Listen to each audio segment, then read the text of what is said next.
வணக்கம், நான் உங்கள் அனந்தகண்ணன். இது உங்களுடைய அனந்தகண்ணன்ஸ் டெக்னாலஜி சேனல்.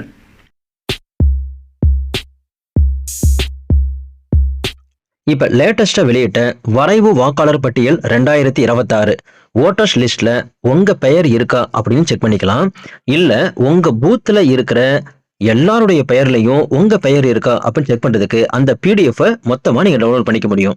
அதுக்கு நாம உங்க போன்லயே கூகுள் சர்ச் ஓபன் பண்ணிக்கங்க. election.tn.gov.in 2026 அப்படின்றத டைப் பண்ணுங்க. டைப் பண்ண உடனே அதுல ரெண்டாவதா ஒரு ஆப்ஷன் பாருங்க, summary revision of electoral rolls இருக்கு பாருங்க, அதை கிளிக் பண்ணிக்கங்க. கிளிக் பண்ண உடனே இதுல எஸ்ஐஆர் 2026 இருக்கு, அதை கிளிக் பண்ணிக்கங்க. அடுத்தபடியா டிராஃப்ட் எலக்டோரல் ரோல்ஸ் எஸ்ஐஆர் 2026 இருக்கு பாருங்க, அதை கிளிக் பண்ணிக்கங்க. கிளிக் பண்ண உடனே உங்களுக்கு ஸ்டேட் எதுன்னு கேட்பாங்க, நீங்க தமிழ்நாடு அப்படின்றத கிளிக் பண்ணிக்கங்க. அடுத்தது டிஸ்ட்ரிக்ட் எதுன்னு கேட்பாங்க, உங்க டிஸ்ட்ரிக்ட்டை செலக்ட் பண்ணிக்கங்க. எந்த அசம்பிளின்னு கேட்பாங்க, உங்க அசம்பிளியை கிளிக் பண்ணிக்கங்க. கீழே கேப்சா கேட்பாங்க, அதை அழகா அங்க பார்த்து அங்க இருக்கிற மாதிரி டைப் பண்ணிடுங்க.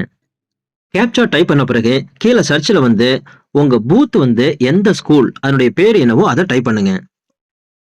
ஸோ என்னுடைய பூத் எதுன்னு கண்டுபிடிச்சிட்டேன். ஸோ அதை கிளிக் பண்ணிட்டு கீழே பாருங்க டவுன்லோட் செலக்டட் பிடிஎஃப் இருக்கு பாருங்க, இதை கிளிக் பண்ணிக்கோங்க. ஸோ டவுன்லோட் பண்ண பிறகு இந்த பிடிஎஃப் ஓபன் பண்ணிக்கோங்க.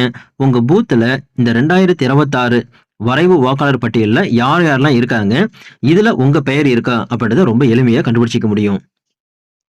ஸோ டவுன்லோட் பண்ண பிறகு இந்த பிடிஎஃப்ல உங்க நேம் எங்க இருக்கு அப்படின்னு கண்டுபிடிக்க ரொம்ப கஷ்டமா இருந்தா ரொம்ப சுலபமா நீங்க என்ன பண்ணலாம்னா கூகுள் ஜெமினி அப்படின்னு இருக்கு இல்லைங்களா, ஸோ அதை ஓப்பன் பண்ணிட்டு அந்த பிடிஎஃப் இதில் அப்லோட் பண்ணிட்டு உங்க பெயரை டைப் பண்ணி இந்த பெயர் எங்க இருக்குன்னு சொல்லி கேட்டீங்கன்னா அது எந்த பேஜில் இருக்கு அப்படின்னு சொல்லி அழகா காமிச்சிரும்.